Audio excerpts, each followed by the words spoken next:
учим своих детей тому, чему учили нас наши родители, передаем им какие-то заветы, делимся своими собственными жизненными открытиями и передаем те задачи, те мечты, которые сами не успели осуществить.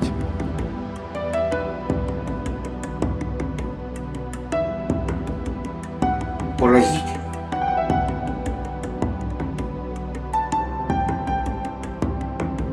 Я эту светлую идею хочу осуществить у себя на родине, в Якутии. И тут действие перемещается в Санкт-Петербург.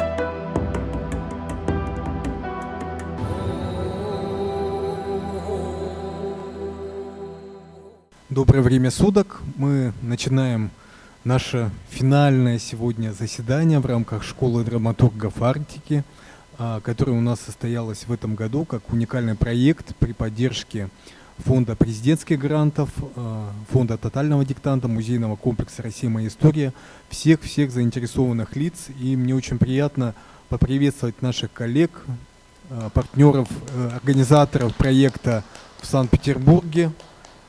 Сегодня мы проводим конференцию на тему тенденции и традиции арктической литературы на примере Республики Саха-Якутия.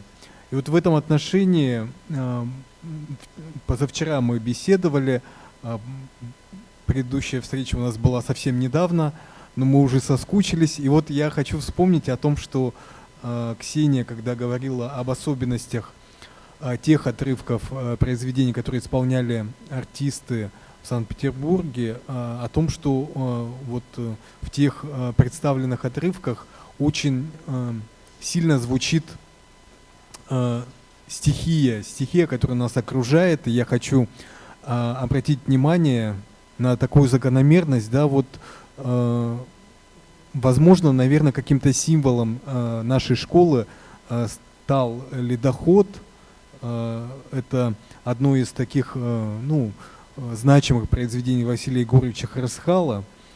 Как раз таки отрывок из этой пьесы «Ледоход», которая на якутском языке «Кёмюль» переводится, прозвучала тоже в рамках школы. И ледоход на самом деле для нас это целое, скажем, такое эпохальное событие, это начало нового цикла. Как раз сейчас у нас идет ледоход по реке Лене. И своих коллег мы приветствуем на ледоколе «Красин». И ледоход на Лене – это уникальное событие, это нужно обязательно увидеть, нужно обязательно побывать в Якутске. Наши жители республики семьями выезжают на берег Лены для того, чтобы увидеть это зрелище.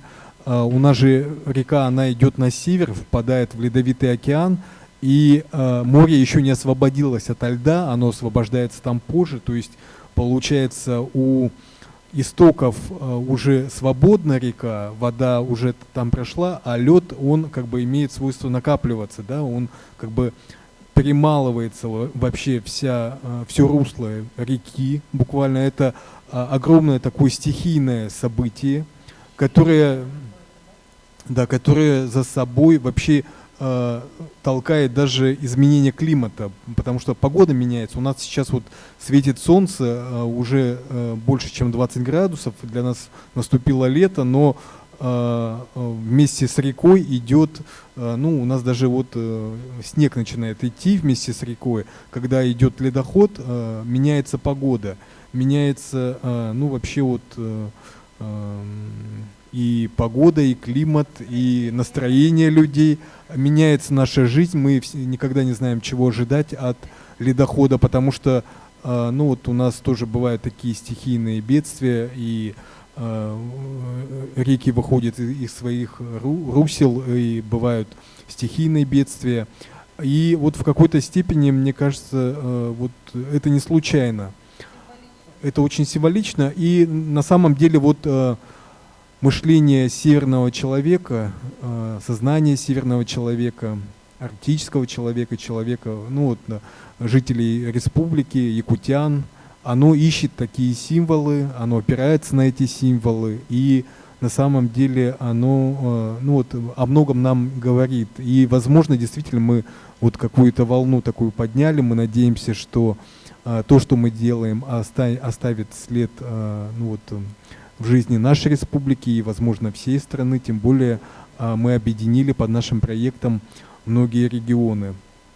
Я с удовольствием предоставляю слово организаторам проекта, куратору проекта в Якутии Виктору Борисову. Он представляет музейный комплекс «Россия. Моя история». Хорошо, что у нас этот проект осуществлялся вместе с Петербургом, вместе, можно сказать, вот так сразу, культурной элитой, да, Петербурга, вместе с музеем «Ледокол Красин», который нам очень помог. И я думаю, вот мы проложили этот путь, и этот путь, это наша дружба, наша совместная работа будет продолжаться, и вот будем осуществлять другие какие-нибудь проекты культуры.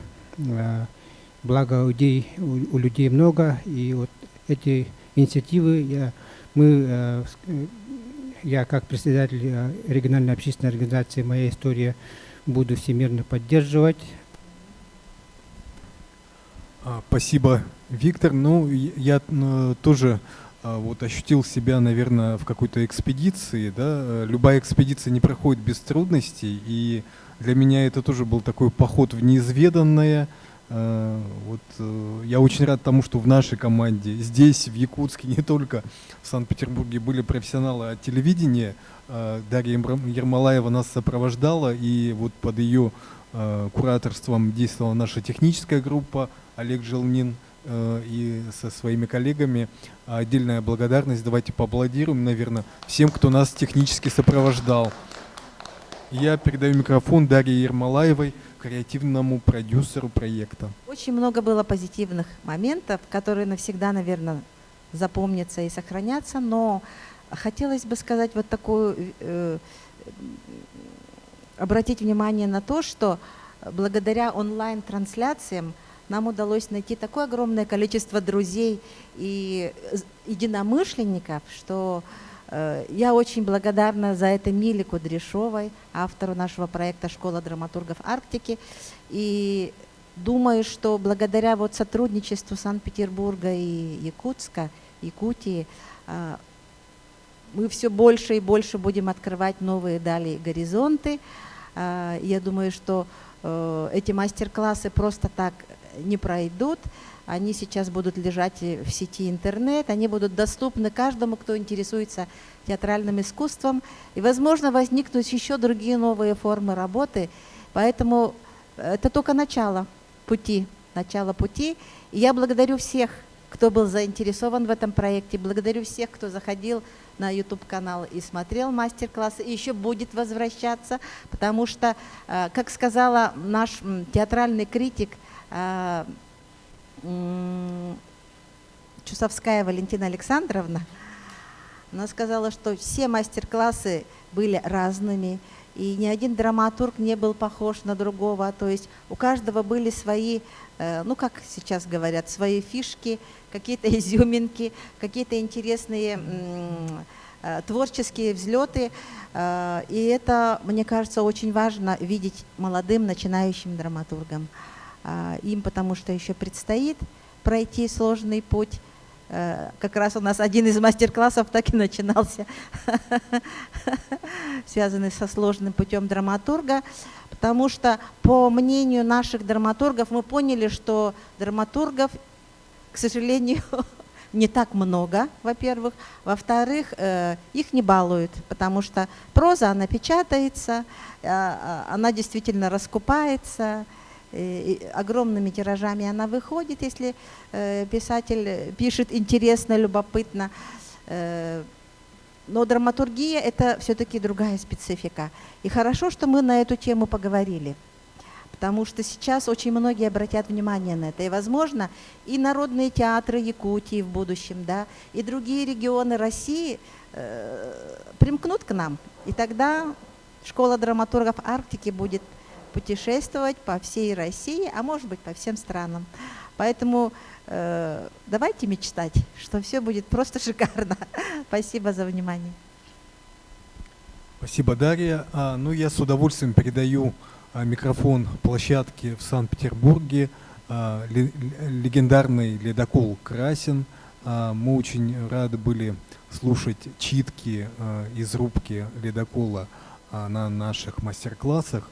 И я передаю микрофон Софье Урну, куратору проекта от Института народов Севера.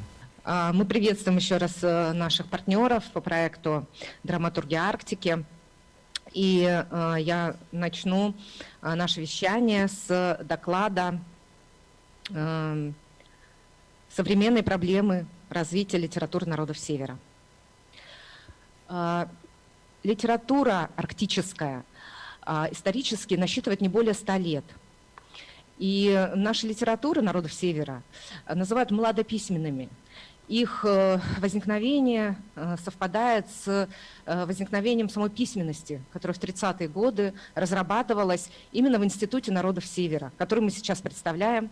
Здесь нахожусь я, заместитель директора Института народов Севера по связям с регионами, Валерия Степановна Федоренкова, преподаватель эвенского языка.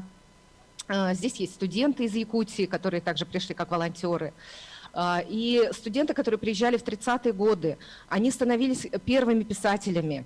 И под руководством преподавателей, наставников, наших энтузиастов, Фалькора Кошкина, Аврорина, Василевич Глафира Макаревна, Зинаида Цинцус, они обрабатывали фольклорные произведения своих народов и также начинали уже свой писательский путь.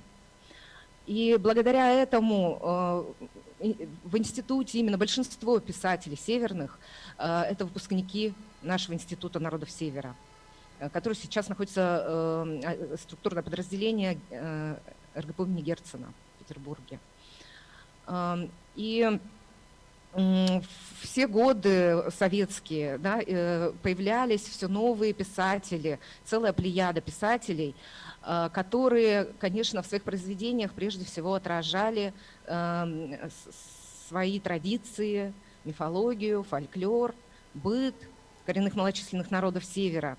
И для первых писателей Арктики излюбленным жанром была лирическая повесть от прямого лица, это исповедальный биографический жанр. Искренние, точные в деталях рассказы о детстве открывают перед нами удивительный душевный строй и семейно-бытовой уклад северян. Зарождение в будущем охотники, оленеводы, особых отношений с природой и вообще всем животным миром. Бытовой реализм этой прозы неотделим от легенды, сказки, родового предания, то есть от фольклора. И сюжеты эти фольклорные, естественно, вплетаются в художественную ткань произведения. Поэтическое восприятие мира изначально присуще человеку тайги и тундры. И повествовательный жанр появляется в виде повести в новеллах.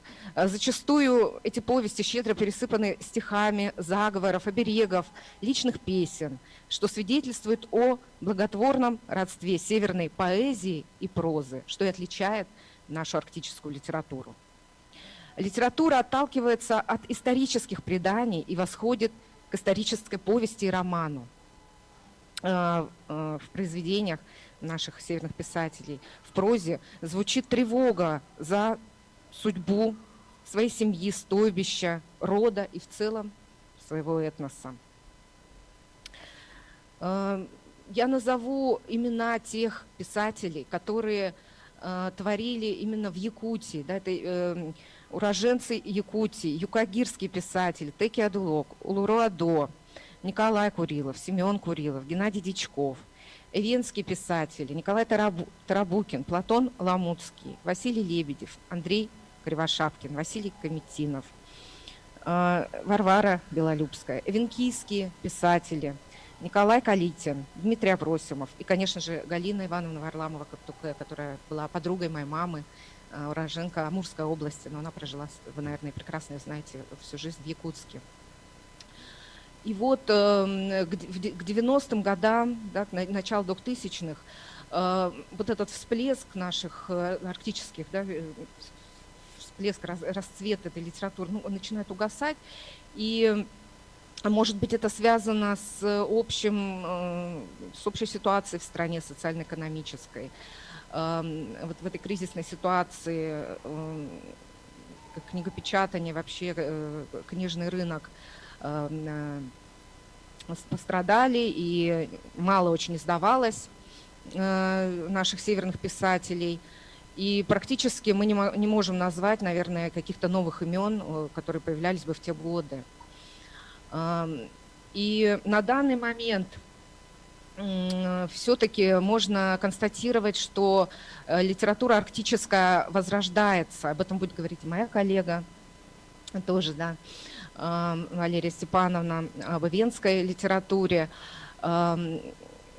Конечно, нужна подготовка писателей в первую очередь. Да? И Институт народов Севера всегда занимался, у нас филологическое направление, профиль филологическое образование, профиль родной язык и литература и профиль культурологическое образование. Но по разным причинам, по причинам вот системы ЕГЭ, опять же, отмена из каких-то социальных стипендий, которые были у наших студентов из арктических и северных регионов, стало меньше студентов у нас, представителей коренных народов. И уже очень большое внимание, конечно, привлекла эта ситуация и правительство России, и Министерство просвещения занимается вплотную, то есть необходим целевой набор. И Республика Саха-Якутия в этом году направляет 29 студентов по целевому обучению к нам, которые, возможно, будут возрождать вот эту арктическую литературу, может быть, станут драматургами. И нужна, конечно, социальная поддержка республики, чтобы были именные стипендии для талантливых наших студентов. Вот. И Якутия, конечно, очень хорошо занимается действительно развитием литературы. В 2020 году был объявлен конкурс, который называется «Всероссийский конкурс начинающих писателей коренных малочисленных народов Севера», который проводило Министерство культуры и духовного развития Республики Саха-Якутия. Также конкурс литературный провела Ассоциация коренных народов Севера. Уже 2 таких конкурса, которые называются «Голос Севера». И вы видите, какой огромный том, да, издание. Это одно из них, их уже 2 вышло, которое содержит как раз творения современных писателей Севера. В том числе здесь есть и наши выпускницы Самира Асадова, на Чукотке. Здесь вот около 500 страниц. Поэтому есть надежда на то, что новые имена будут появляться благодаря вот таким конкурсам, благодаря стараниям и системы образования, и Министерства культуры и Республики Саха-Якутия. Спасибо. И я передаю слово директору музея «Ледокол Красин» Ольге Подшувей с докладом «Ледокол Красин в искусстве». Здравствуйте, дорогие участники проекта. Мне очень приятно принимать уже во 2-й раз команду проекта «Школа драматургов Арктики» на борту ледокола «Красин». Для нас это большая честь, это новые смыслы для ледокола и, в общем-то, для музея самого, да, для его деятельности, активности. И, конечно же, этот проект стимулировал нас к тому, чтобы задуматься, а как же ледокол Красин, как же вот этот объект культурного наследия Российской Федерации, корабль, покоритель Арктики, спасатель, участник Великой Отечественной войны, да, такая, как был отражен в художественных произведениях. Вот. И я, конечно, вот с огромным удовольствием немножечко расскажу о том, что ледокол Красин неоднократно становился предметом описания писателей, поэтов. И одним из первых стихотворений о ледоколе стало стихотворение дальневосточного писателя Георгия Михайловича Корышева. Он родился в 1913 году, ушел на войну и в 1943 году погиб. Наверное, если бы не Великая Отечественная война, он бы еще много написал прекрасных стихотворений. Позвольте мне прочитать небольшое короткое стихотворение, которое так и называется «Ледокол Красин». На рейде Золотого Рога стоит полярный следопыт. Корабль вспоминаний много, о дальних плаваниях хранит. В надраенной на совесть меди, что отразилось в ней, скажи. Зорницы севера, медведи, с клыками желтыми моржи. Узнаешь по рожкам штурвала и исцарапанным бортам, как судно в шторм крутой качало, как туго приходилось льдам. И это вымыслом не будет, когда ты скажешь, что на нем плывут особенные люди, мы их героями зовем. Превратна с севера дорога, прекрасны подвиги во льдах. Не зря сложили песен много, мы о полярных моряках. Я, конечно, немножко ухожу, наверное, в сторону от Якутии, но в порту Тикси, да, Красин был неоднократно. И моряки ледокольного флота из порта на севере Республики Якутия-Саха уходили в дальние плавания не один раз. Но вернемся дальше к следующему произведению.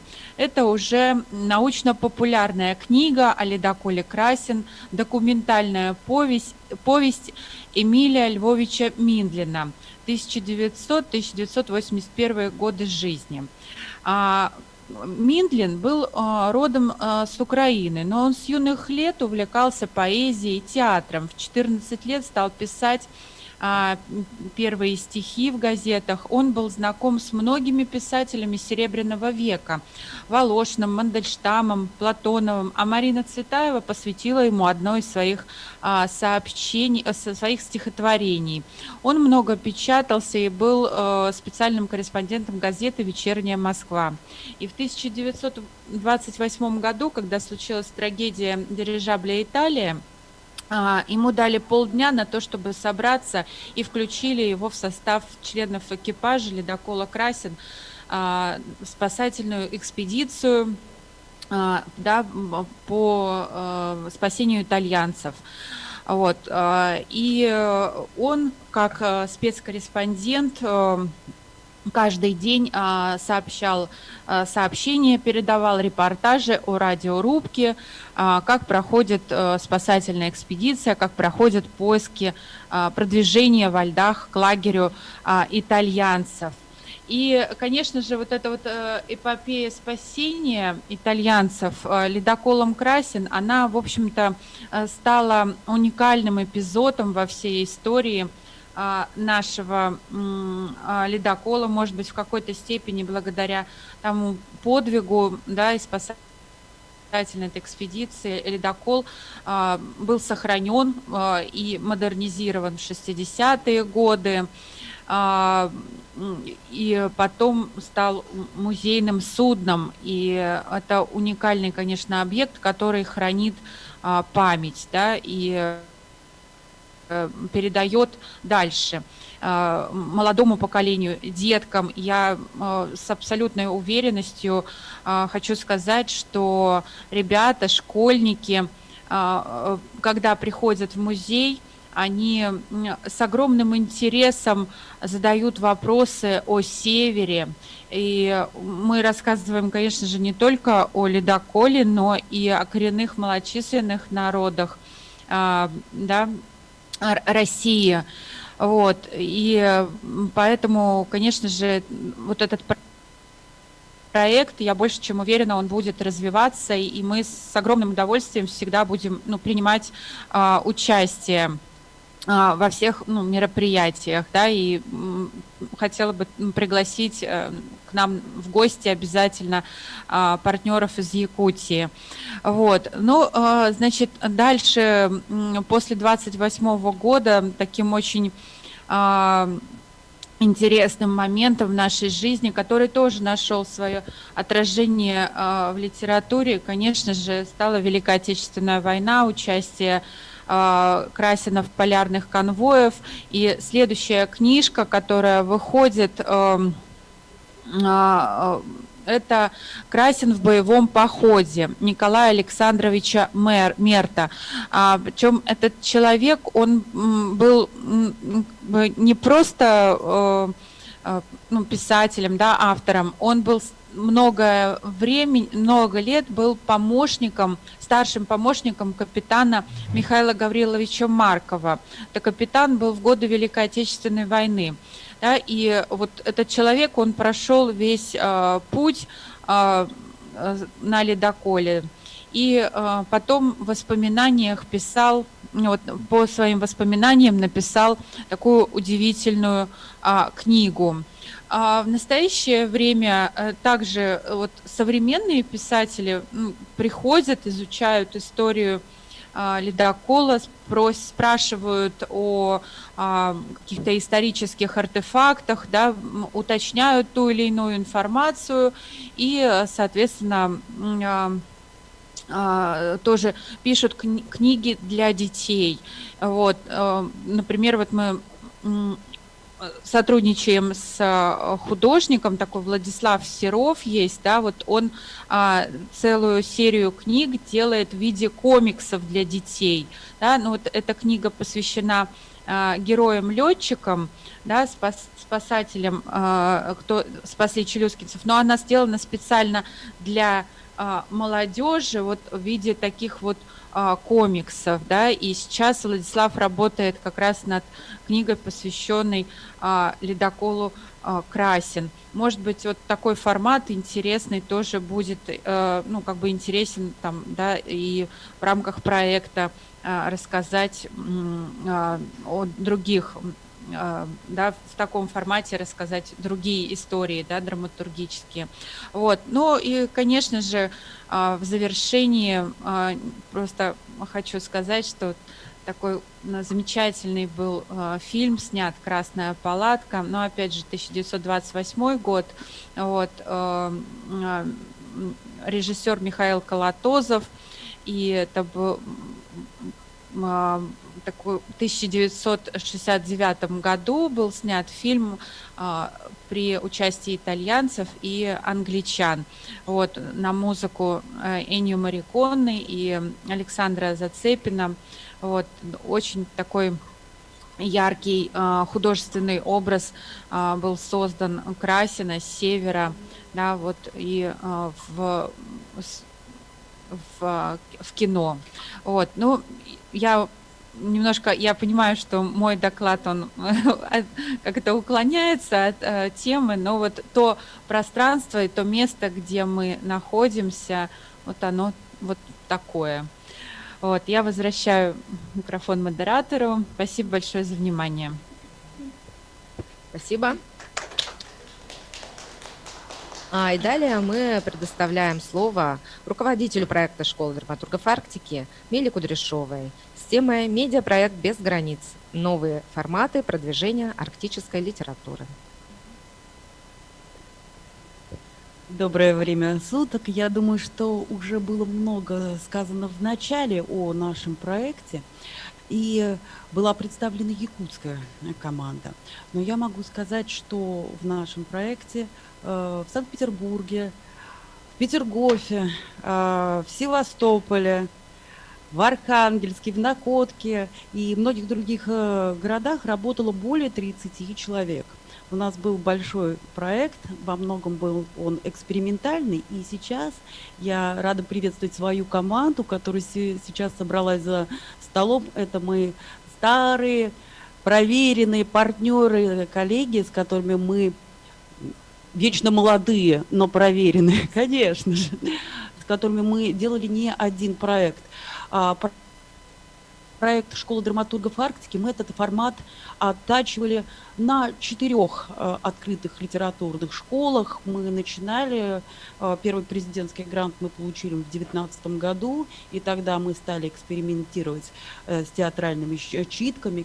Конечно, у нас тогда была возможность показывать их вживую, и тогда проекты были во многом меньше. Но сейчас то, что мы сделали сейчас мы даже немножко, прямо скажем, сами были удивлены, что заинтересовалось столько много проектов. И не проектов, конечно же, а площадок.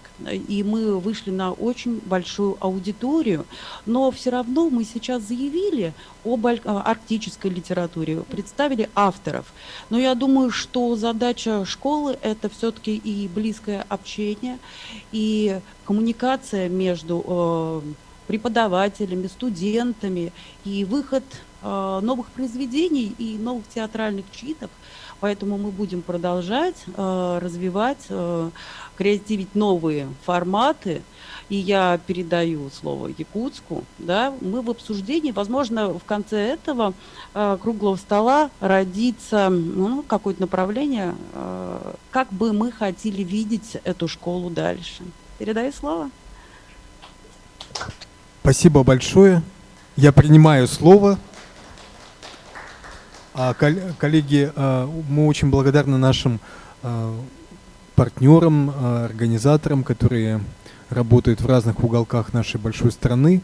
И в рамках нашего медиапроекта прошло несколько конкурсов. Был конкурс для читателей, для тех, кто задавали вопросы нашим гостям. И был еще конкурс литературный межмузейный квест. Он состоялся в Якутске, и я передаю слово организатору квеста «Полярная звезда» Ладе Евсеевой. Спасибо. Всем добрый вечер, добрый день. Прямо я буду продолжать Милину тему, да, и про форматы, и про поиски смысла. Как вы думаете, зачем мы делали этот квест межмузейный уже второй раз в этом году, который очень сложно организовывать, хотя потому что в нем участвуют 6 музеев, да, это значит подготовить задания и так далее. Да. Это вопрос к аудитории. Зачем мы делали этот квест? Нам сказал Виктор Борисович или что? На самом деле, я признаюсь, да, там можно, конечно, придумать, что там расширить аудиторию музеев или там, не знаю, расширить кругозор горожан. Но вот честно признаюсь, да, это, конечно, мы в первую очередь делаем для себя. И мне кажется, секрет любой программы, проекта — это в первую очередь делать так, чтобы тебе было интересно самой. И когда люди, читая описание или анонс, говорят: «Вау, мы тоже хотим», да, и ты понимаешь, что да, это получилось. И, конечно, мы этот квест задумали для себя, и даже сам этап организации подготовки, это было сплошное удовольствие, потому что подготовка дала возможность побывать наконец-то в каких-то залах, в запасниках, где мы не были никогда, встретиться с коллегами, музейщиками в неформальной обстановке и услышать истории. Истории не об экспонатах и вещах, а истории о людях, которые их сберегли, и истории о людях, которые помогают этим предметам сейчас рассказывать истории нам. И вот это было потрясающее посещение музея, дома-музея Аюнского, в котором мы не были до сих пор, да. И мы пришли, мы просто открыли рот, и когда нам рассказали вроде как известную нам историю жизни репрессированного писателя, да, про которого постоянно Аюнский, вот памятник Аюнский, вот то про Аюнского. Но когда ты находишься в его доме, где с тобой говорят стены, где с тобой говорят фотографии не из журнала, не из книги, библиотеки, а говорят фотографии со стен того дома, откуда он ушел в последний путь, да, и ты узнаешь, это все по-другому воспринимается. И поэтому мы, когда даже разрабатывали задание на сегодня, может, мы услышим участников, да, насколько им было самим волнительно побывать в тех местах, да, и в поисках слов, ответов на кроссворды, на викторины и так далее, найти, может быть, смыслы, вспомнить забытые, хотя мы все их читали в детстве, да, того же Редхеу, да, Чикачева и так далее, вспомнить забытые произведения. И вот я вижу детей, очень приятно, что там участвовали, именно это была семейная история, да, в поисках просто, казалось бы, ответов и борьбы за шикарный приз, о котором мы еще будем сегодня говорить, да, найти как раз смысл чтения тех писателей, которые уже ушли, и тех писателей, которые сейчас пишут. И мне бы хотелось пожелать всей команде, чтобы проекты продолжались. У нас были поводы опять сделать квест в первую очередь для самих себя, и чтобы те люди, которые участвовали в проекте, в том числе Владислав, да, в скором времени начал передавать экспонаты своей деятельности, и мы уже по ним делали квесты. Мы передаем слово опять на ледокол. Большое спасибо за интересные доклады. И я знаю, что еще вот у нас есть по теме нашей конференции тоже интересные выступления. Я хотела очень коротко поделиться своими соображениями, впечатлениями о литературе народов Севера на примере эвенской литературы. И как-то так получилось, что писатели, поэты, о которых я буду говорить, эвены, в основном они все якутяне, мои земляки и даже родственники. Я хочу показать вам стопочку книжек, изданных уже в 2000-х годах. Вот у меня в руках красивые, яркие книжечки, которые все-таки свидетельствуют о том, что литература эвенская, литература народов Севера действительно жива. Скорее жива, чем мертва. Потому что в последнее время очень много и размышлений, инсинуаций на тему, что литература умерла, что вспоминаются слова Замятина, что в будущее литературы в ее прошлом. Но все-таки, обращаясь к произведениям, которые изданы сейчас, я вижу, что какой-то интерес к творчеству северных и эвенских писателей-поэтов все-таки есть. Несмотря на системный кризис, который пронизывает литературу всю, в принципе, вообще, не только северную, не только эвенскую, но литературу и русскую, и мировую. И в первую очередь, конечно, это кризис системный связан с кризисом сознания, то, что сейчас, в принципе, меняется сознание и молодежи. Мы часто слышим о клиповом мышлении, которое, конечно, тоже диктует новую литературу, потому что новое поколение уже с трудом воспринимают и большие жанровые формы. И поэтому литераторам, поэтам, писателям приходится приспосабливаться под новые тенденции. Это кризис и кризис идейный, кризис концептуальный, потому что те идеи, темы, которые были актуальны в начале XX века, в середине XX века, о чем говорила Софья, уже не актуальны для современной эвенской молодежи, потому что происходит культурное нивелирование, происходит культурная ассимиляция, и современное поколение ищет свои темы, свои идеи, и, скорее всего, они связаны с поиском чего-то универсального, общечеловеческого, и тематика произведений современных авторов об этом как раз говорит. Описание, как раньше было, природы, пейзажная лирика была очень развита в середине XX века и в конце XX века. Ну, а современные поэты-писатели обращаются уже к другим темам. Кризис этот связан также и с экономическим кризисом, с рыночной цензурой, как сейчас принято говорить. Если в советские времена молодые и незнакомые авторы не могли пробиться, потому что была строгая цензура, культурная цензура, да, то сейчас, скорее всего, цензура экономическая, потому что нету просто элементарно денег у людей издавать свои произведения. Хотя вот эта вот стопочка литературы, которая вам, книжечка, которую я показывала, все-таки говорит о том, что люди где-то изыскивают возможности и издают даже стихи совершенно вот молодых, вот детские стихи, ну, не знаю, мемуары, как-то просто людей, которые захотели поделиться своим жизненным опытом. Так, и вот этот вот кризис, о котором я говорила, конечно, он диктует и тенденции развития современной эвенской литературы.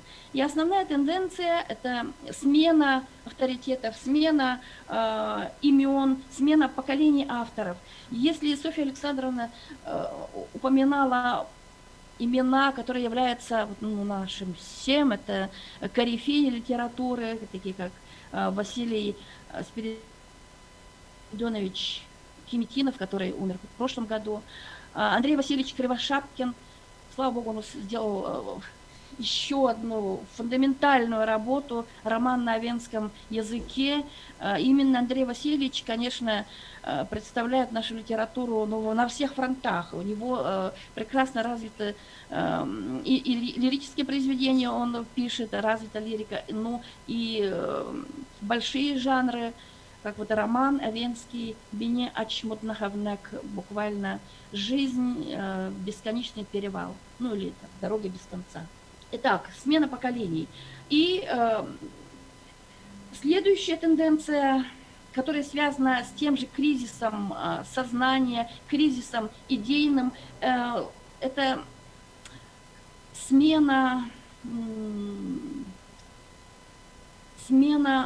я думаю, что, наверное, вообще жанровой направленности литературы, потому что если Андрей Васильевич еще вот он последний автор, который может нам выдать большежанровую литературу, то все остальные писатели-поэты, скорее всего, не способны, не то чтобы они не способны на это, но рынок диктует свои законы, спрос читательский сейчас ориентирован, конечно, только на малые формы. И поэтому наиболее популярно сейчас почему-то вот именно поэтические произведения.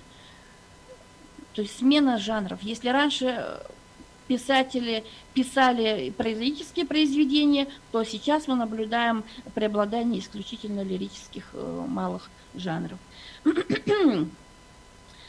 Но есть и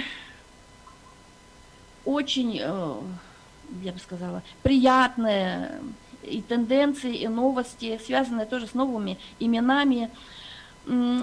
Творчество, заслуги, я бы сказала, поэтические, творческие заслуги современных авенских поэтов и писателей якутян были отмечены.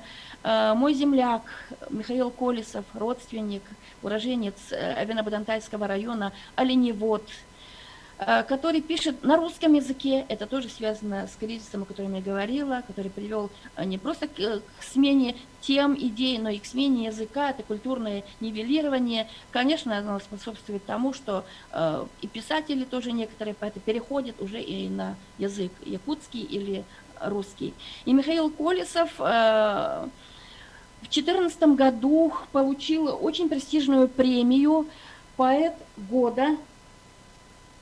Поэт года, очень престижная российская премия, да, всероссийская, да, поэт года. И у него, конечно, удивительный путь. Это именно тот поэт, которого нашел читатель, потому что он писал для себя. Его жена выложила его стихи на сайт литературный, поэтический, и читателям понравилось. Читатели стали интересоваться, стали приглашать его, просить его писать и дальше. И таким образом Михаил Колесов получил общественное признание и международное признание. Уже пишет, конечно, не только в стол, хотя его лирика очень-очень личностная. Я еще прочитаю его стихотворение для того, чтобы не просто голословно говорить. Также были награждены и произведения других авенских авторов. Это сын Платона Ламутского, Анатолий Степанов, в 2019 году получил тоже престижную премию «Золотое перо» в номинации «Экологическая поэзия».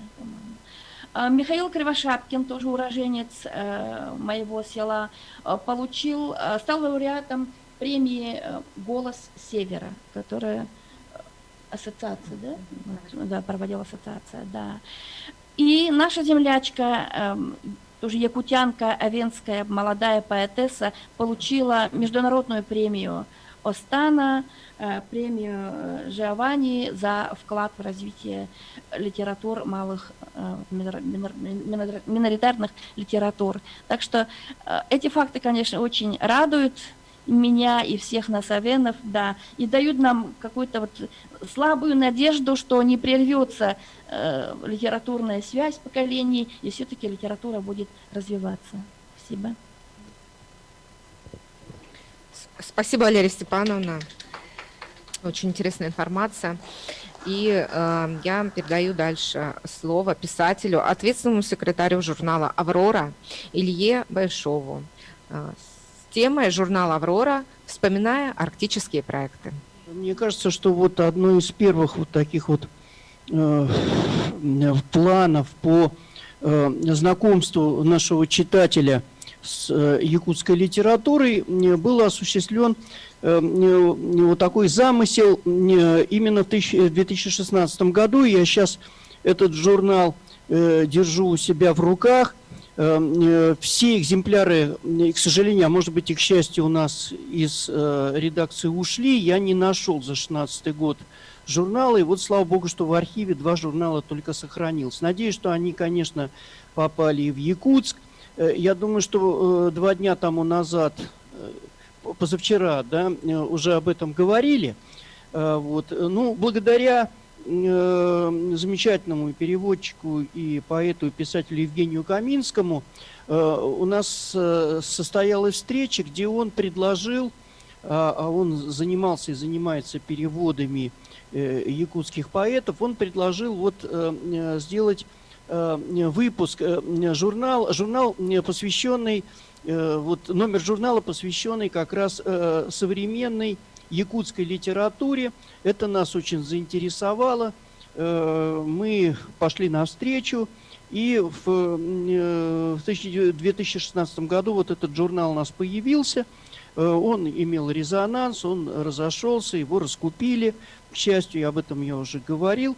Я хочу просто напомнить, что здесь и стихотворения были представлены, здесь были представлены и рассказы, и даже такой жанр, как драматургия. Не случайно вот я слушал, говорили, что драматургам немножко не повезло, в отличие от поэтов и прозаиков, их очень мало печатают, да. И забегая вперед, хочу сказать, что вот драматурга Владислава Левочкина, значит, мы напечатали дважды его стихи в 2016 году, а потом, когда у нас был год театра, то журнал опять, как бы, так сказать, себя позиционировал с самой хорошей стороны, и он печатал пьесы вот авторов, и в том числе пьесу Владислава Левочкина, насколько я помню, посвященная вот на религиозную тему, посвященная одному из выдающихся религиозных деятелей России, да, который из Аляски приехал в Якутск. Насколько я помню вот эту пьесу, я ее редактировал. Поэтому я хочу вам сказать, что, может быть, вот это был один из первых таких пробных камней еще до вот сегодняшнего дня, когда мы постарались и Петербург, и вообще всю Россию, всю нашу страну, журнал он общероссийский, ознакомить с творчеством и молодых, и уже, как говорится, поживших, и опытных якутских поэтов, писателей, драматургов, эссеистов. Ну, я думаю, что в Якутске об этом номере знают. Вот, и мне приятно тут быть одним из первых первопроходцев. Вот, надеюсь, что сотрудничество будет продолжаться. Мы всегда открыты, я вам сразу скажу. И если будет проявлен интерес со стороны Комитета культуры Якутского, да, или Министерства культуры, там тоже свои министры есть, мы обязательно пойдем навстречу. Вот здесь Евгений Каминский тоже присутствует. Я думаю, что он меня поддержит. Спасибо большое. Вот такое вот у меня выступление. Небольшое.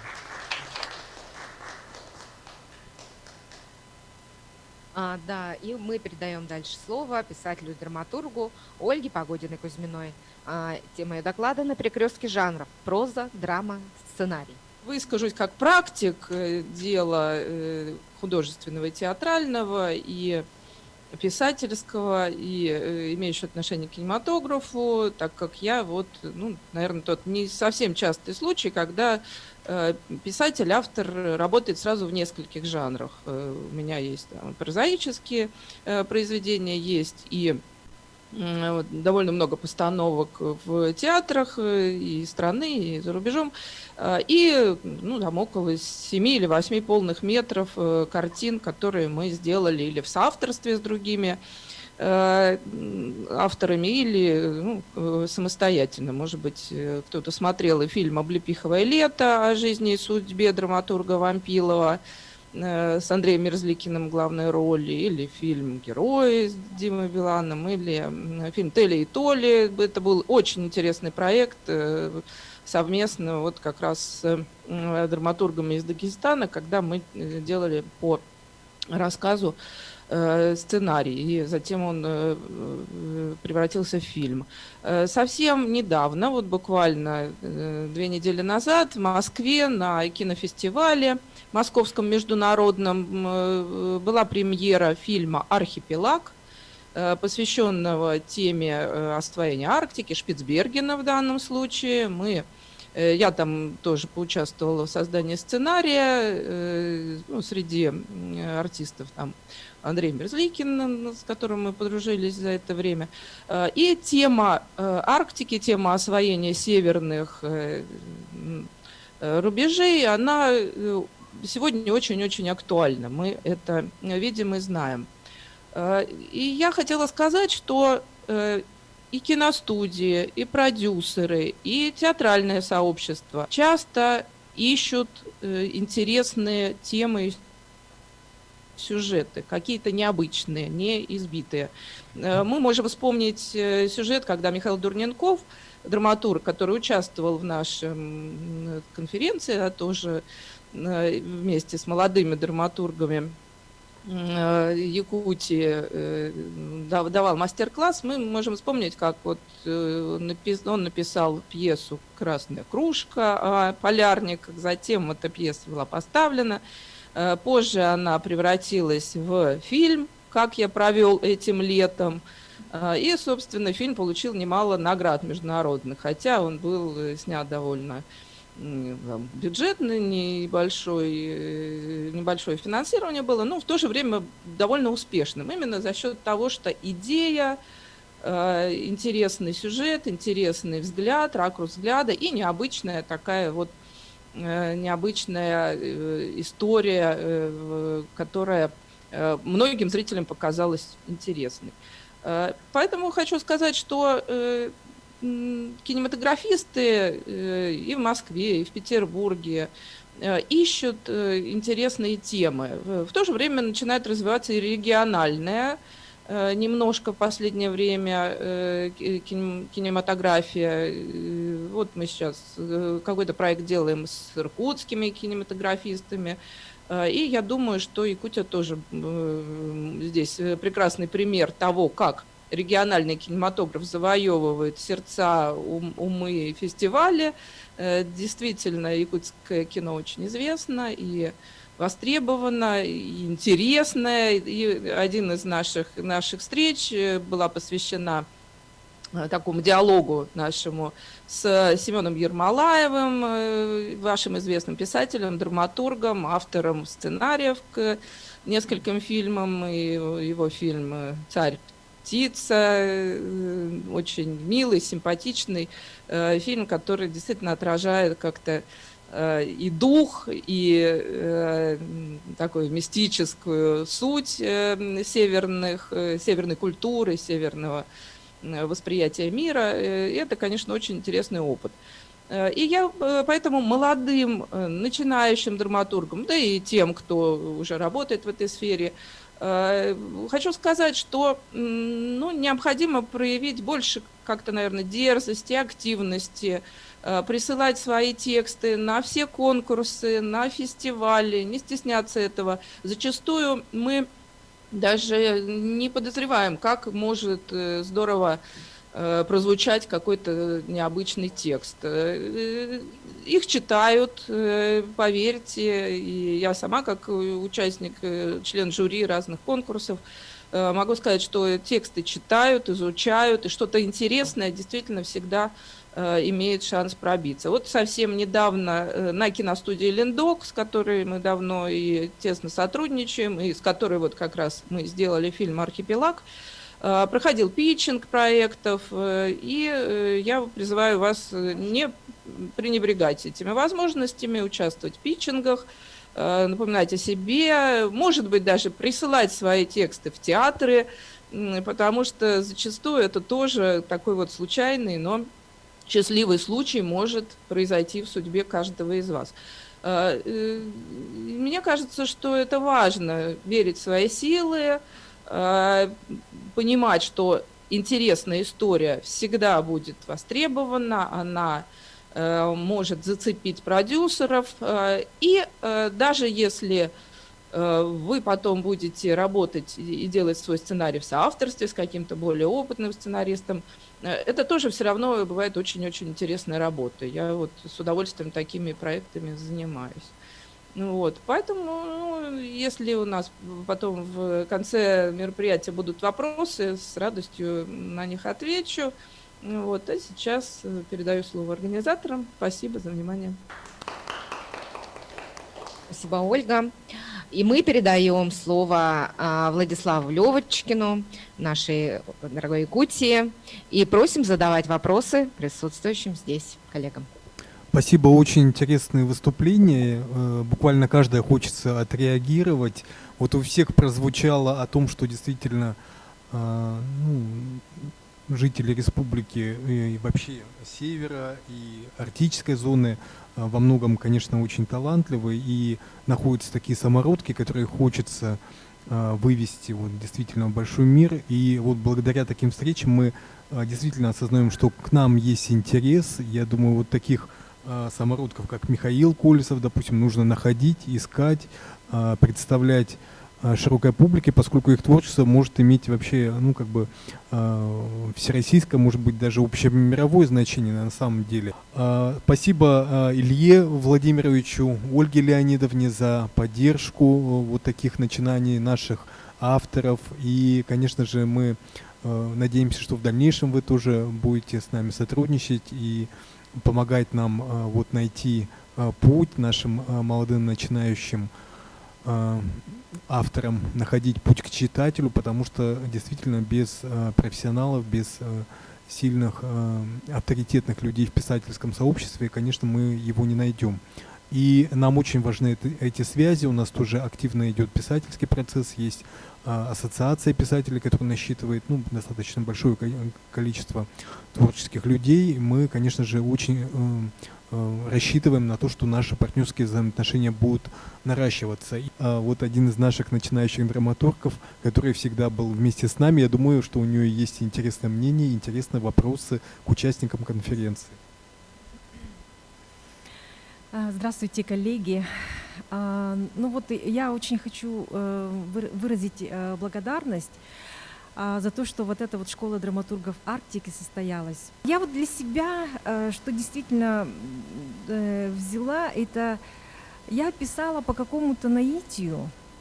Вообще, как бы я, наверное, писала как прозаик, наверное, как вот Бог на душу положил, так и писала. Теперь знаю, что вот это надо как-то структурировать. Я поставила перед собой новые задачи. Вот, и готова, наверное, работать дальше. Вот, и я теперь вижу, где у меня какие были, возможно, ошибки, возможно, какие-то растянутые места, что-то какое-то несовпадение и так далее. Это, как бы я на это просто не обращала внимания, пока не попала вот это, вот как бы в рамки школы драматургов. Я очень счастлива, что здесь участвую. Мы услышали очень интересных людей, драматургов, экспертов. Вообще работала очень большая команда, проделана огромная работа. Вот. И я даже вот как будто представляю в дальнейшем, что это никак не может вот так сейчас закончиться. Поэтому подключится, наверное, вообще вся вот арктическая зона России сначала. Это огромные территории и тоже интересные тоже этносы, интересные писатели, возможно, там есть. Вот. А потом уже и, возможно, вся циркумполярная территория всего мира. Вот. Это было бы тоже очень интересно. Спасибо Ираиде. Ираида Попова представляет у нас журнал «Полярная звезда», она является ответственным секретарем журнала, и это тоже символично. Вот журнал «Аврора» — это утренняя звезда и полярная звезда. Видите, как у нас все перекликается, да? Как раз такие звезды открывают нам новые звезды, да? И я хочу передать микрофон еще одной нашей постоянной участнице нашей школы. Она не была нашим гостем, но она тоже является автором, драматургом, и ее постановки тоже уже были поставлены на сцене наших театров. Мы не часто выезжаем на Большую Землю, потому что это далеко и это очень дорого. И тем более редко у нас есть возможность профессионального общения где-то там на Большой Земле. За вот эту предоставленную возможность общения большое спасибо, конечно, Школе драматургов Арктики. И я хочу пожелать, мы уже это обсуждали с коллегами до включения, хочу пожелать, чтобы у школы расширился круг задач, и чтобы мы смогли расширить границы и общаться не только с драматургами нашего региона и с театралами нашего региона, но и со всеми арктическими регионами России. А может быть, действительно выйдем за пределы России. Это было бы, для нас это было бы замечательно. Отдельная огромная благодарность театру, который делал читки. Это было, товарищи, незабываемо. Я видела, у вас сидит Ксения, да, вот, к сожалению, сейчас плохо видно. Да, ребята, большой вам привет. Это было очень здорово. Это так, вы даже не представляете, насколько это интересно слушать. Это так по-новому заиграло. И, честно говоря, признаюсь, что я сначала довольно скептически к этому относилась. Думаю, читка, что там? Нет, все сомнения беру обратно, потому что это было реально здорово.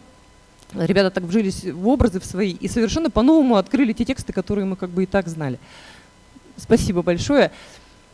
В заключении скажу, что я как сторонник того, чтобы все имело практическую пользу, тоже очень надеюсь, что наша школа будет иметь практическую пользу, и вот эти итоги, они будут иметь какой-то пролонгированный во времени эффект.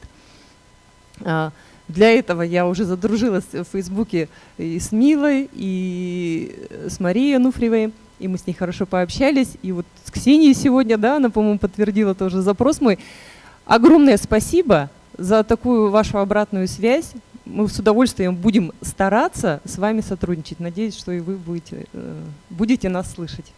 А вопрос хотела бы я задать Валерии Степановне.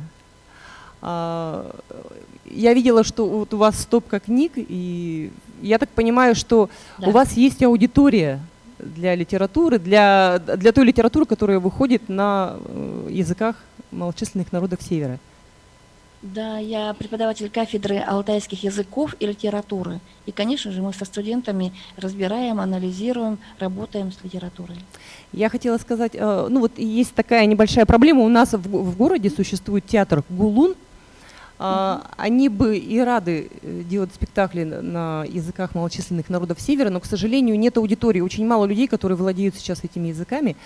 И вот у меня к вам такой вопрос. С одной стороны, и литературу, и драматургию на национальных языках продвигать надо. С другой стороны, проблема в том, что аудитории практически нет. Вот как вы думаете, как решить эту проблему? Может быть, за счет, я не знаю, субтитров в театре или что в общем, что делать? Посоветуйте. К сожалению, да, владеющих языком все меньше, языки умирают. И решить эту проблему, мне кажется, очень сложно. Да, я знаю проблему и с театром, потому что основном репертуаром связан с песенно-танцевальными жанрами, да, поскольку действительно нет и сценаристов, которые могли бы написать адекватный какой-то сценарий, который был бы интересен молодому поколению. Но я знаю, что американский какой-то театр в сотрудничестве с профессором Манчестерского университета, родом из Якутии, дочь Василия Спиридоновича Кеметинова, Ольга Латургашева, они собираются ставить там спектакль по поэме Василия Спиридоновича Баргачана «Эдек». В переводе, конечно, на английский язык. Возможно, конечно, привлечь, но я не знаю, насколько это будет актуально в современной рыночной экономике, ситуации, потому что это все, мне кажется, как выброшенные на ветер деньги. Но, конечно, надо каким-то образом это продвигать. Но ситуация с творчеством Михаила Колесова показывает нам, что Для того, чтобы быть интересным современному читателю, приходится выйти за рамки своей национальной идентичности, выйти за рамки, вот если Софья говорила, что раньше литература тяготела к фольклору, то сейчас литература современная все-таки тяготеет к общечеловеческим проблемам. Вот я бы хотела, если позволяет время, прочитать стихотворение одно, которое мне очень-очень нравится. Можно, да, прочитать стихотворение? «Не снилось, я был снег».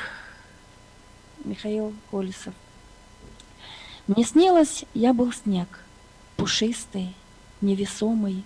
Я осыпался с утренних небес сквозь эхо чистоты на лик земли, в предзимье одиночества у гор, скрывая в сердце радостный простор.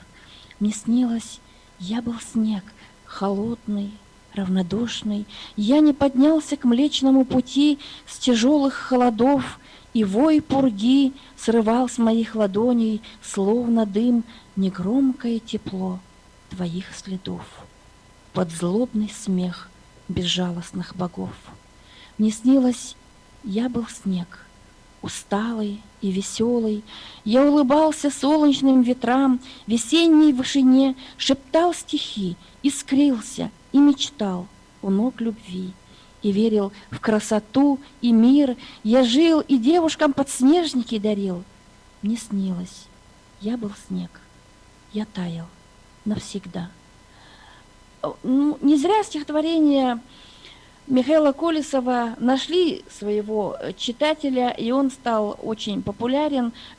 Скорее всего, он даже, наверное, популярен не среди авенской аудитории. Возможно, многие авены даже и не знают, что есть такой у нас поэт. Он популярен же на просторах интернета. Вот я вот спрашиваю девочку, нашу авенку, магистрантку, вот ты читала когда-нибудь стихи Михаила Колесова? Вот не читала.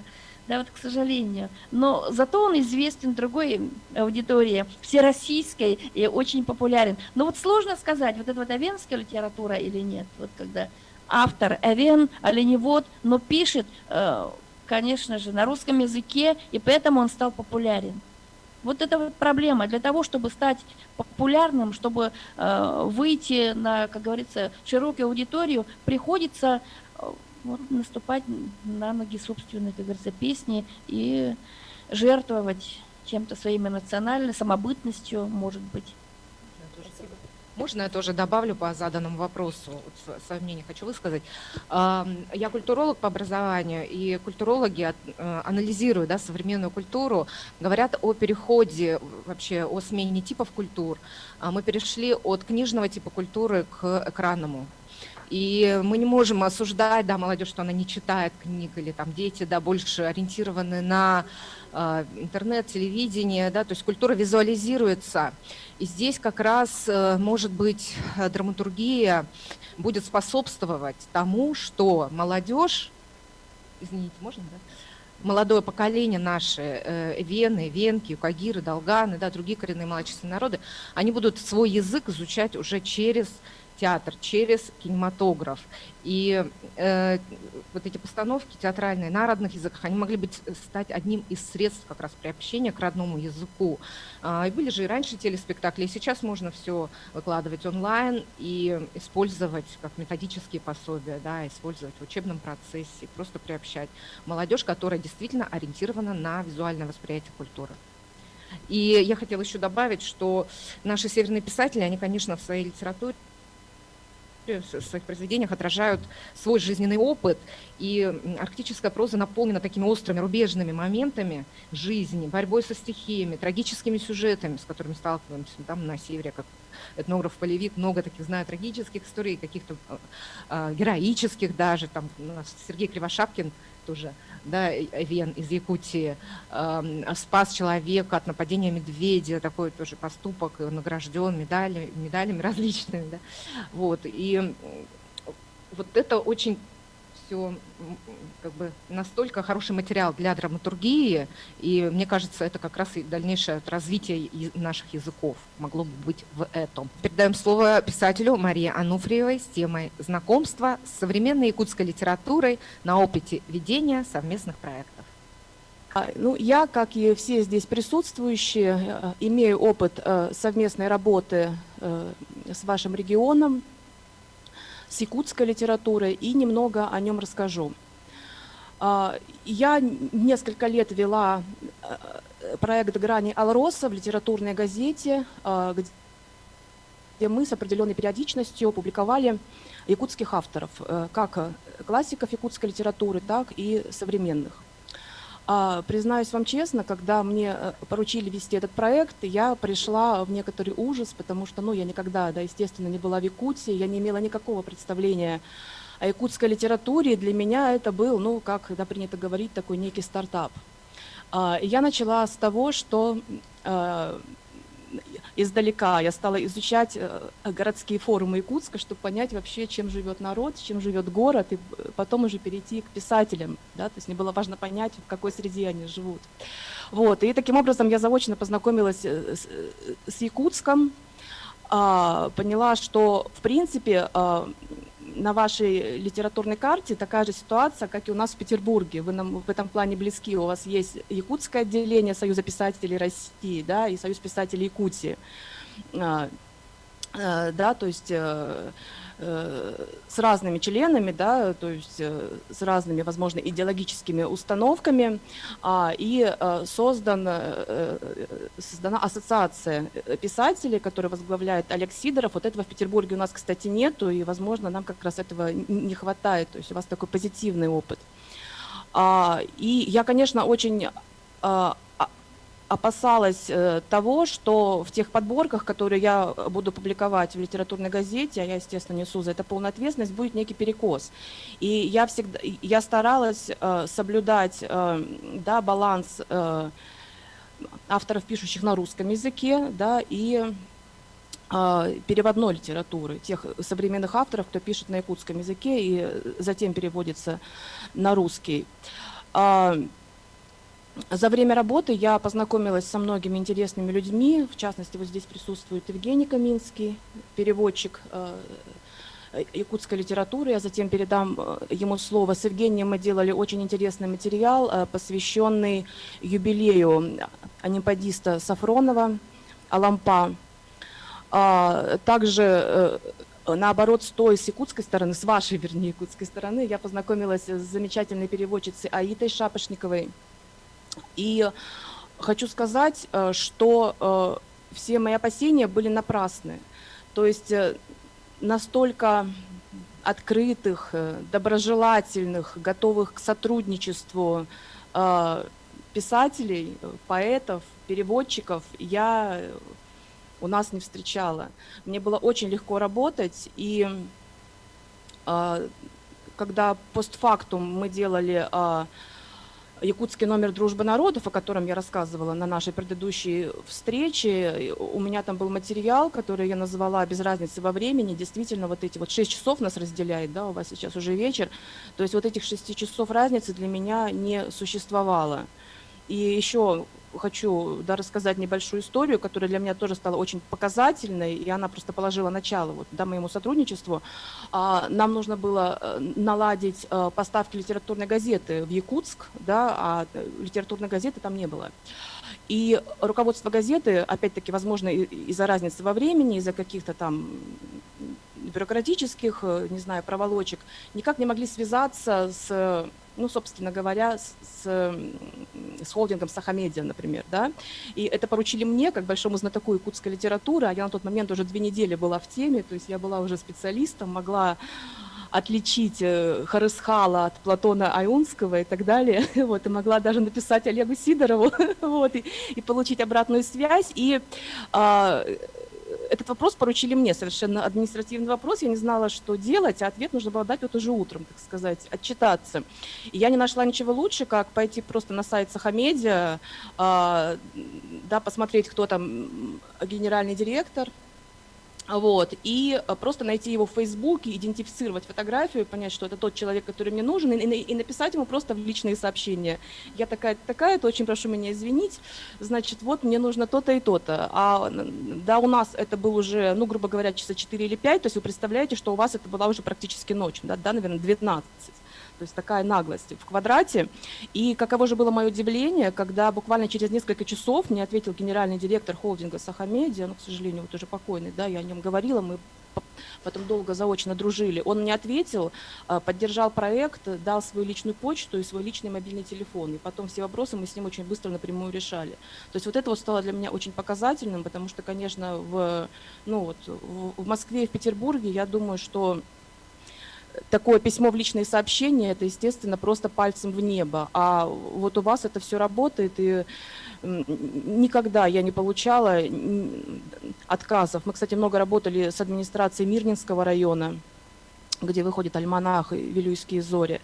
Ну, в общем, на самом деле я могу очень долго рассказывать об этом проекте, просто боюсь уже занимать время у коллег, тем более, что Евгению Каминскому есть что сказать. В завершение хочу сказать, что, конечно, я надеюсь на продолжение сотрудничества, потому что вот те подборки, которые мы публиковали в литературной газете, это, конечно, были, не подборки, это было, извините, по 9 полос, да, в номерах, то есть я считаю, что это был очень хороший вклад по популяризации современной якутской литературы на федеральном рынке. И вот, кстати, Анна Пшонникова только что до меня сказала, да, очевидную, но очень важную вещь о том, что местным авторам, конечно, очень важно выходить на, так сказать, общероссийскую аудиторию. Вот. И я надеюсь, что в том или ином формате, да, наше сотрудничество, взаимодействие, возможно, будет продолжено. По крайней мере, я бы приложила все силы к этому. Я передаю слово Евгению Каминскому. Или я должна передать слово? Да, можно, да? Я передаю слово Евгению Каминскому, поэту, писателю, драматургу и, естественно, переводчику с якутского языка. Я буду говорить о переводах, которые были с 2010 года с якутского. Ну, в первую очередь хочу передать поклон моим друзьям Ивану Васильевичу Мигалкину, 6 книг которого я перевел, Наталье Михайловой Сая, Олегу Сидорову и многим-многим другим, которых я переводил и которых я очень люблю. Теперь вот тут была зато проблема довольно серьезная языка, да, который умирает постепенно. Но ведь язык — это всего лишь инструмент. Инструмент для передачи чего? Души народа, допустим, духа народа. То есть инструмент нужно содержать в определенном порядке. Но можно как-то и перенастроить его.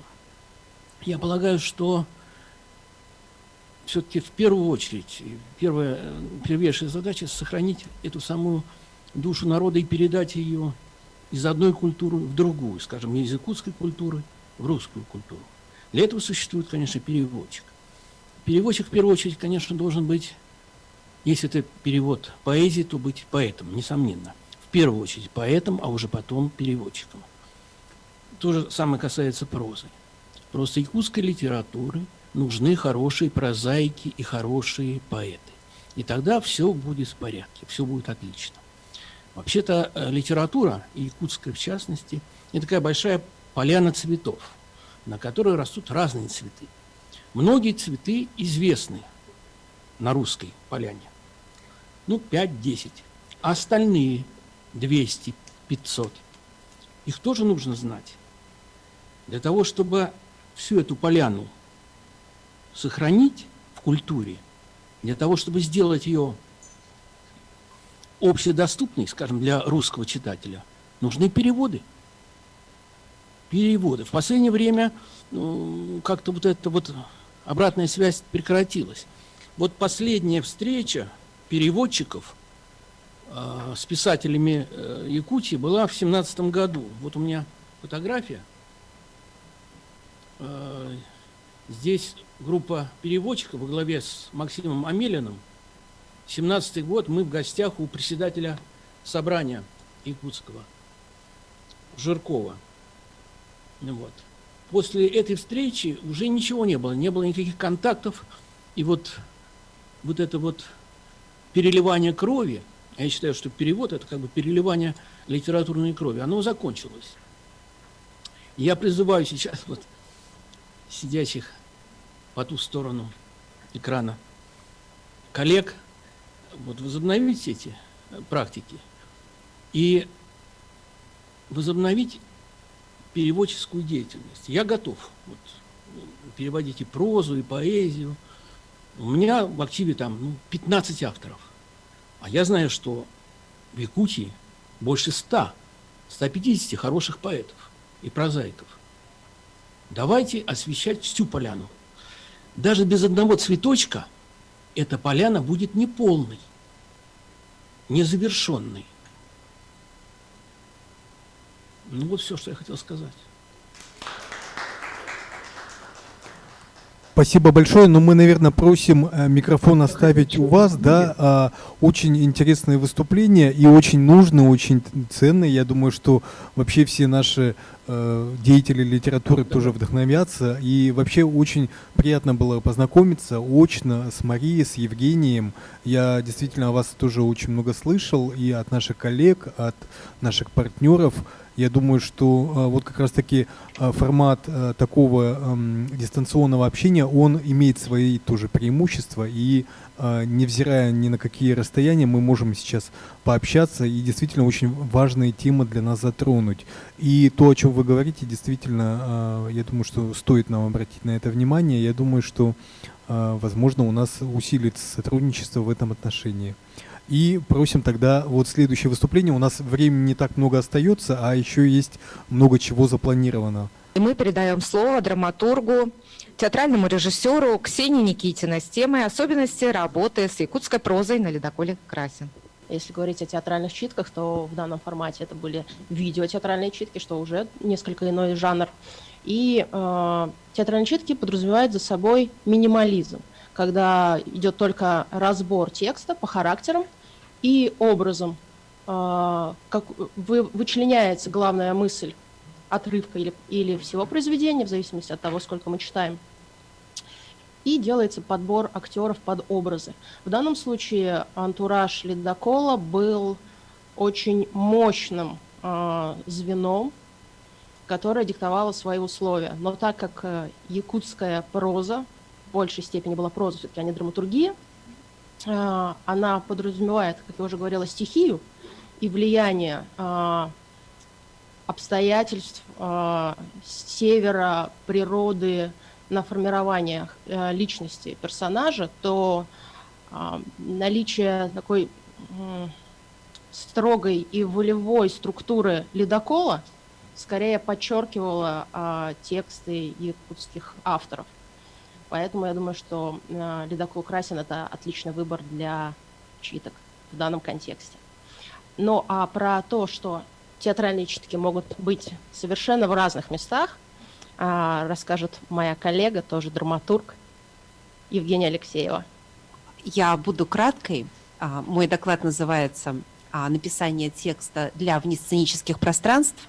Но, конечно же, времени слишком мало для того, чтобы тему можно было раскрыть, поэтому я просто расскажу, что такое внесценические пространства, что такое вот спектакли, которые сейчас называются site-specific с английского языка или in situ с латыни. In situ значит на месте, в каком-то другом, в ином, не театральном месте. Уже сказали про то, что новое время диктует новые театральные формы. И вот это одна из новейших театральных форм, которая актуализировалась в России, в Москве, в Санкт-Петербурге за последние десятилетия. А в Европе, насколько я знаю, последние уже лет 15 или 20 достаточно активно практикуется. Уважаемые коллеги, предыдущие спикеры упомянули про экономическую цензуру, которая имеет место быть. И также сказали про то, как сложно молодому драматургу, да и не только начинающему драматургу, на самом деле найти своего зрителя, найти своих читателей. И вот эта возможность спектаклей, инситу спектаклей на внесценических пространствах, конечно же, дает очень большую свободу. Что еще важно заметить? Что, конечно же, работа с подобными текстами, написание для спектаклей, которые идут не в театре, не на сцене, это не кабинетная работа. То есть ты не можешь, сидя дома или в своем кабинете на каком-то рабочем месте, написать текст и отправить его в театр. Обычно, чаще всего, это командная работа. Ты работаешь в паре с режиссером, с актерами, и ты очень много чего меняешь на месте. Ты видишь, как это выглядит, как это звучит, какие-то даже организационные моменты, насколько слышно актеров вот конкретно в этом месте. Да, место может быть самым разным. Что значит внесценическое пространство? Я уже сказала, это значит не сцена театра. Это может быть, например, коридор в театре, да? Это может быть какой-то холл, да? Это может быть буфет, это может быть бар. У Ксении Никитиной очень большой опыт постановки в барах. Да, я была на ее спектаклях, и это, правда, было очень интересно. И тут еще очень важно то, что место выбирается не случайно. Место является действующим тоже лицом. То есть спектакль показывается в баре, потому что действие происходит в баре. Вот. Соответственно, также очень популярны супермаркеты, магазины, бутики, прошу прощения, общественные туалеты. Да, я сама не присутствовала, но я слышала про очень удачные, действительно очень удачные постановки. Мила рассказывала про оперу. Вот. Это было в проекте «Точки доступа» нашего фестиваля питерского. Вот. Я, к сожалению, не видела. Очень много сейчас бродилок. Это такой формат сочетанный, что-то между экскурсией и театральной формой. Вообще нету такого однозначного ответа, является ли спектакли инситу, спектакли сайт-специфик театром. Да? То есть это с одной стороны и театр, а с другой стороны это и какая-то вот некая новая сочетанная форма. Да? И перформанс, и экскурсия, и что-то еще.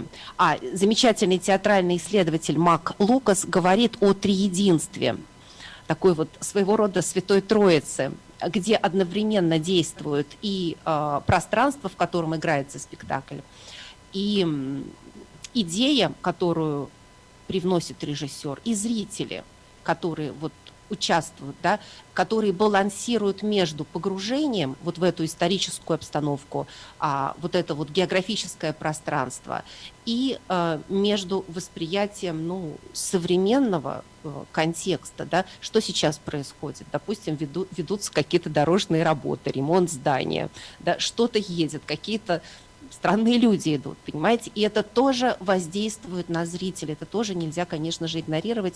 Иногда это работает против, да, но очень часто это, наоборот, создает какую-то интересную атмосферу, да, и даже помогает, достраивает какие-то грани для восприятия. Вот, то есть очень важно учитывать, что мы показываем, где мы показываем, да, и уже говорили про... Уважаемые коллеги, да, вот переводчики говорили про то, что язык пропадает. И, наверное, вот эта форма, я предполагаю, что эта форма могла бы позволить использовать и два языка одновременно. По крайней мере, с этим надо было бы экспериментировать. Это такой момент, что когда работаешь над спектаклем в формате сайт-специфик, ты постоянно должен пробовать. Работает это, не работает это, как это усилить, что здесь лишнее. Поэтому, конечно же, вот с языком я бы как филолог здесь попробовала поработать обязательно. Возможно, что это было бы совершенно замечательно, интересно и сильно воздействовало на зрителя. Вот. И повторюсь еще раз, что это не кабинетная работа, это командная работа, и это предоставляет очень большую свободу творчества, и очень рекомендую это пробовать и это делать. Про интересные, про успешные постановки можно найти много информации в интернете, что рекомендую вам сделать. Спасибо. Спасибо, Евгения. Надеюсь, когда-нибудь мы увидим спектакль, который поставлен в Яранге или в Чуме, посвященный нашему народу. Было бы здорово. И в завершение нашей конференции организаторы хотели бы задать всем присутствующим вопрос. Как вы видите будущее школы драматургов Арктики? И, пожалуйста, в 2 словах каждый выскажитесь на эту тему. Я буду держать. Будущее я вижу интересным, увлекательным, и с учетом всех идей, которые были выдвинуты за этим столом, это будет очень сложное будущее, потому что 2 языка совместить, а еще потом это поставить и еще найти место, это мега сложная задача. Ну, давайте удачи. Спасибо. Мне было бы очень интересно поучаствовать в этом, интересно посмотреть на результаты. Мне кажется, это было бы очень ярко, интересно, да. А мне понравилась идея про Ярангу или Чум. Я прямо уже это вижу, но для этого нужно к вам ехать, потому что у нас Ярангу или Чум найти сложно. Но лучше все-таки аутентичные. В общем-то, чего нам всем и пожелаю. На самом деле, ну, это, конечно, может быть мечта, но было бы здорово все-таки не ограничиваться интернетом, да, онлайн-общением, дистанционными технологиями, а познакомиться лично. Вот. Я на это надеюсь. Впереди у нас длинная жизнь. Думаю, что все получится. Ну, я тоже рада принять участие в этом проекте. Мне кажется, у него есть перспективы. Мы вот аналогичным образом ездили во Владивосток с фестивалем «Литр». Там придумали премию литературную имени Арсеньева, известный замечательный писатель владивостокский. И, собственно, сейчас уже 3 года премия существует, награждаются писатели, не только местные, но и те, кто так или иначе поднимает тему Дальнего Востока в своих произведениях. И мне кажется, что вполне возможно вот придумать такую же премию, которая бы ну, так или иначе была связана с темой Якутии, арктических, северных широт, культуры этого интересного региона. И мне кажется, что такие перспективы вполне существуют. Сегодня мы ощущаем поддержку на самом высоком уровне подобных проектов. И я думаю, и на региональном, и на федеральном это вполне имеет возможность реализоваться. Илье Байшову передаю. Я 2 слова скажу, что драматургия как часть литературного процесса, она, конечно, обречена на развитие, как и обречена на развитие литература, она может менять формы, но она никуда не девается, и все равно есть читатель, все равно для драматургии есть режиссер, есть артисты, поэтому ну, мне хочется пожелать, чтобы и арктическая драматургия, хорошее такое название, да, она шла в ногу со временем, ну а иначе и быть не может, конечно. И к истории тоже относилась с уважением, вот, и думала о будущем то же самое. Спасибо большое.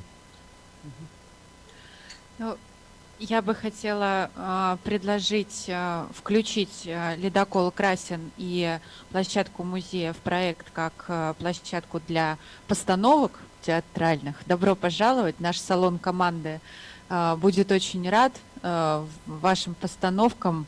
Вот, и вообще, в принципе, имеет смысл использовать, да, вот то пространство, которое вы делали, читки, рулевая рубка, да, то есть для нас это было бы очень интересно, и я надеюсь, что проект будет активно развиваться, будет поддержан на уровне министерств федеральных, региональных органов власти и, конечно же, как-то клонирован, да, в другие регионы обязательно, не менее богатые литературой. И у меня вот, вы знаете, уже несколько так вот устойчивое такое словосочетание, что Арктика — это территория счастья. И вот я бы хотела предложить такой, ну, как бы лозунг, да, потому что это понятно, что очень суровый край, но этот край, он про искренность, про честность, про взаимовыручку.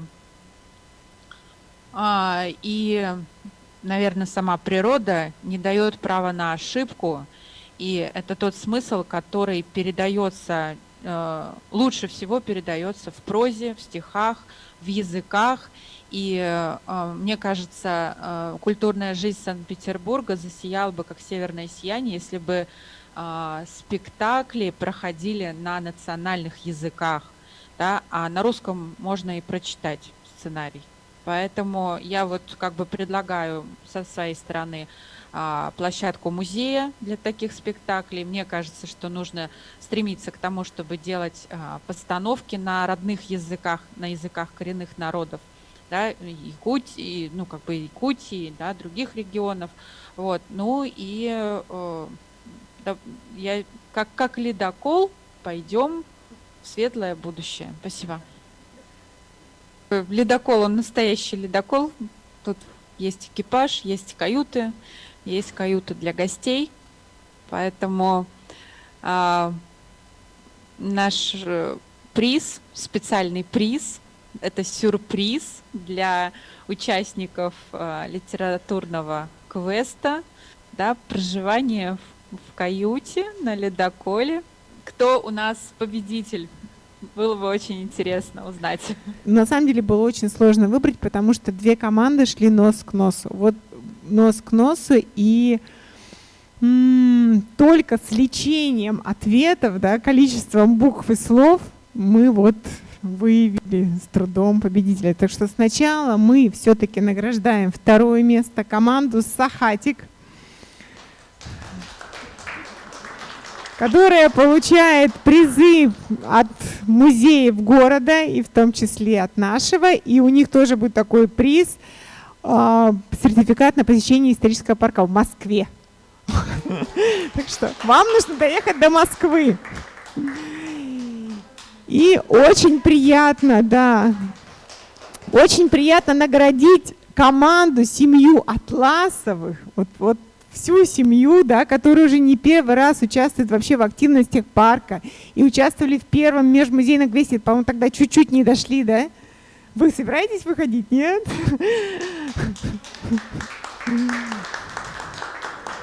Наши победители, да, вырвавшиеся вперед, наверное, благодаря тому, что они были все вместе. Слушайте, ну вот как раз вам придется доехать до Санкт-Петербурга в этом году. Сказали, вас всех разместят, хоть вас и там и не двое, да, вас всех разместят. Тоже вам призы и от парка, и от музеев города. И самое главное, 3 ночи, 3 дня на набережной лейтенанта Шмидта, на музее ледоколе Красин. И вас там будут водить, показывать. И, в общем, вы приедете и будете рассказывать все нам. Поздравляю.